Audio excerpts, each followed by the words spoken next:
जालन्यातल्या अंबड आणि घनसावंगी या दोनच तालुक्यात आतापर्यंत तब्बल 40 कोटी रुपयांचा अतिवृष्टी अनुदान घोटाळा जिल्हाधिकाऱ्यांनी नेमलेल्या त्रिस्तरीय चौकशीतून समोर आलाय। या घोटाळ्यामध्ये तलाठी, मंडळाधिकारी, कृषी सहाय्यक आणि ग्रामसेवकांनी अतिवृष्टी बाधित लाखो शेतकऱ्यांचं पीक नुकसान अनुदान बोगस खात्यामध्ये वळवून हडपलंय। त्यामुळे जिल्ह्यातल्या तब्बल 63,000 शेतकऱ्यांचं सप्टेंबर 2024 मधलं पीक नुकसानीचं अनुदान रखडल्याची चर्चा आहे। बघूयात या संदर्भातला रिपोर्ट।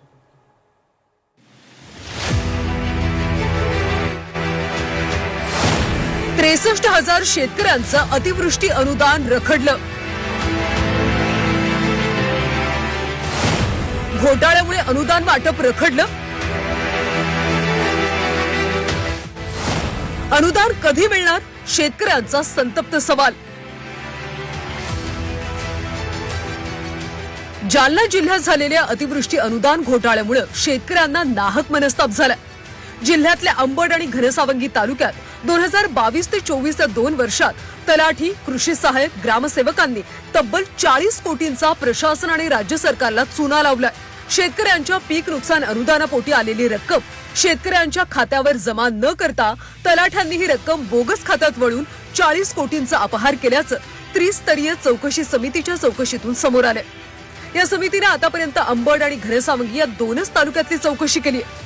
अजून 6 तालुक्यातली चौकशी बाकी असल्यानं प्रशासनानं शेतकऱ्यांना पीक नुकसानीपोटी देण्यात येणारं अनुदान आता थांबवलं। त्यामुळे शेतकऱ्यांमधून संतप्त प्रतिक्रिया समोर येत आहेत। शेतकऱ्याला असं वाटलं की जूनच्या अगोदर शासन शेतकऱ्याला अनुदान देईल, परंतु अद्याप ते अनुदान शेतकऱ्याला मिळालेलं नाही।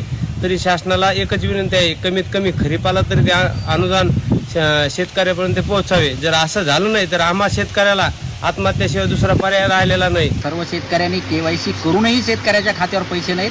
आज शेतकरी खूप मोठ्या अडचणीत आहे। आज बी भरण्यासाठी शेतकऱ्याजवळ पैसे नाहीत। माझी कळकळीची शासनाला विनंती आहे की शेतकऱ्याचा आता अंत बघू नका। शेतकऱ्याचे जे काही अनुदान आपण जाहीर केलंय ते लवकरात लवकर खात्यावर टाका। अनुदान वाटपातल्या घोटाळ्यामुळे अनेक शेतकऱ्यांचं नाहक नुकसान झालंय। सप्टेंबर 2024 मध्ये खरीप हंगामात झालेल्या अतिवृष्टीमुळे पीक नुकसानीपोटी राज्य सरकारकडून 412 कोटी रुपयांचं अनुदान मिळालं। 2,57,297 शेतकऱ्यांना ते अनुदान वाटप करायचं होतं। मात्र यापैकी केवळ 1,94,113 शेतकऱ्यांनाच अनुदान वाटप झालंय। 63,184 शेतकऱ्यांना पीक नुकसान अनुदान मिळालंच नाही।